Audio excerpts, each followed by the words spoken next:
Spirituality that is powerful, personal, and meaningful. That is what spiritual artistry is all about. Hello, I'm Reverend Richard Miner, and this is the power of spiritual artistry. Thank you for joining me today. I'd like to speak to you about what is arguably one of the oldest forms of artistry in the world. Beads. Yes, the humble bead. Did you know that there are examples of beads that date back over 100,000 years? It's true. They even predate the oldest known cave paintings by over 50,000 years. Several small shell beads were recently discovered in a cave in Israel, and they've been definitively dated to be over 100,000 years old. Since then, beads have come a long way. They've evolved in complexity and sophistication, and have been used and enjoyed throughout history for a variety of reasons. Did you ever play with beads when you were a child, creating fun crafts or pieces of art? Or perhaps you had a favorite piece of jewelry that was crafted from them. They are endlessly versatile and show up in all kinds of places and in all kinds of ways. Beads made from extravagant materials can convey social and economic status. They've been used to decorate everything from curtains to planters. And they can also serve as an expression of personal style and beauty that can be worn just for fun. But did you know that the bead can also serve as a powerful tool? Did you know that they can help you expand your awareness, raise your spirit, and help you to become more focused and centered? Well, that's exactly what I'm going to speak to you about today. As I mentioned earlier, the oldest form of beads were made of shells. Of course, no one can be certain precisely why those beads were created or exactly how they were worn. But down to this day, one of the oldest, most universal uses for beads comes in the form of what are known as mala, or prayer beads. Mala means garland in Sanskrit, which is an ancient language in which many of the classic Hindu texts were written. These are strings of beads that are used to help you with a variety of forms of meditation. They help you count the repetitions of prayers, mantras, or chants. This ability to focus completely on repetitions allows the practitioner to concentrate completely on the object of their prayer, while still being able to keep an accurate count without distraction. The use of prayer beads as an ancient spiritual practice is truly remarkable because it's one of the few traditions that has been used in so many different ways by so many different people and across so many different faith-based traditions. There's so many ways that mala beads can be made and used that they are truly one of the greatest examples of spiritual artistry and a wonderful example of how you, as a spiritual artist, can create your own personal spiritual practice that delights and inspires you. By embracing the use of the humble prayer bead as a tool for meditation, you might be surprised at how transformative this simple practice can be. Now, nobody is certain exactly when or where the practice of meditating with beads originated. That knowledge has been lost in the mists of time. But we do know that the practice goes back thousands of years and is used in a variety of faiths around the world. The practice of using these sacred beads can be found in traditions as diverse as Hinduism, Buddhism, Shintoism, Sikhism, and Jainism. Some have speculated that the use of the rosary in Catholicism is another evolution of this ancient practice.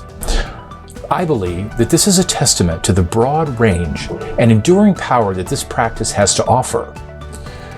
Now, while the exact number and arrangement of beads does vary, the most popular style includes 108 beads, with one special bead often referred to as the guru bead, although sometimes a mala may have a tassel or a pendant in place of this special bead. This serves as an indication of where the cycle of counting will begin and end. The reason for the beads numbering 108 is a matter of some speculation, and a very wide variety of explanations have been proposed. But everyone agrees that as a tool, the beads are used to help one keep an accurate count of the repetition of chants. While the number of repetitions counted and the content of the chants also varies greatly, the important thing about using a mala isn't the precise method with which it's used, it's the sincerity and the focus of the practitioner. Different individuals will chant different things for different reasons.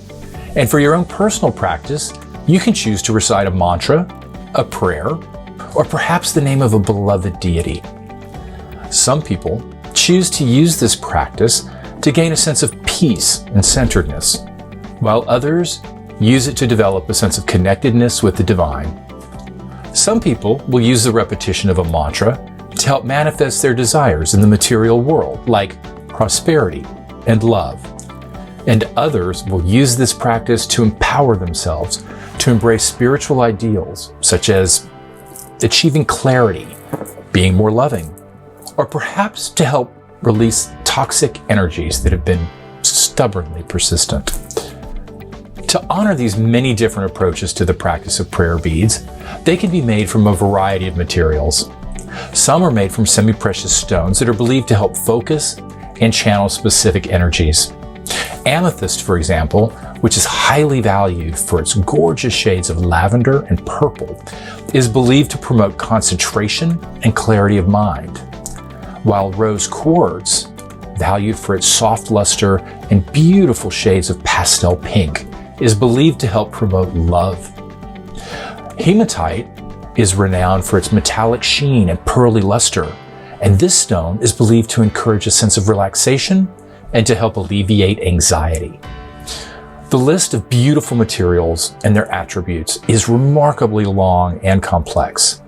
There are many books and websites devoted to describing and explaining the history, legends, and powers of the variety of natural materials. Other malas that are intended to embrace and honor specific faith practices or some specific deities can be made from sacred wood that is imbued with mystical properties and powers. Sandalwood beads, for example, are very popular in Buddhist traditions because sandalwood is believed to represent purity and to promote relaxation and calmness, whereas Rudraksha beads are an ancient Hindu tradition that is closely associated with the god Shiva and have been worn by gurus and spiritual leaders in India for centuries. The practice of counting mantras and prayers can be a very powerful way to focus your awareness and to deepen your level of commitment and devotion to the practice. And even though there are 108 beads in a standard mala, a complete round is considered a count of 100. Some say that this is to take into account 8 wrong pronunciations, while others claim that even though 108 is a significantly spiritual number, 100 is just a better round number. Whatever the reason, you can choose not only how you use the mala to count, but also how many repetitions will be your goal. You could choose 100, 200, or 1,000 repetitions of the name of a deity or of a very short mantra. Do you have a mantra that you would like to repeat without distraction? And if so, how many times would you like to repeat it to feel connected and inspired? It's really entirely up to you. This is just one more wonderful way that using a mala can be customized for your personal practice. For my own meditations, I've chosen a beautiful strand of black onyx beads. I just love the dark color, the smooth, glassy finish of the stones, and the cool feel as they pass through my hand. I also enjoy knowing that the stone is reputed to repel negativity and to enhance personal strength. As I repeat my mantra, the repetitive motion of counting the beads really does help to calm, center, and focus me. So if you want to delve into this ancient practice, you have so many wonderful options to choose from. You can create a practice that serves you in a very personal way and change it as your goals and perspectives change. As a spiritual artist, you are continuously co-creating your journey and choosing your path and your tools for spiritual growth. is an act of spiritual imagination that inspires and communicates. You can choose how you embrace and express your spiritual practices. Through prayer, meditation, and service to others, you can create a meaningful, powerful, and profound connection with the spirit of creation. So go ahead, pick up a set of mala beads and see how inspiring and empowering a simple strand of beads can be. Who knows? You may be continuing a tradition that goes back over 100,000 years. Thank you again for joining me. If you enjoyed this service, please remember to hit the like button and to subscribe to our channel if you would like to learn more about spiritual artistry and the many programs and classes at the United Palace of Spiritual Arts. I'm Reverend Richard Miner. It's been a pleasure and a privilege to share your journey of spiritual artistry. Until next time.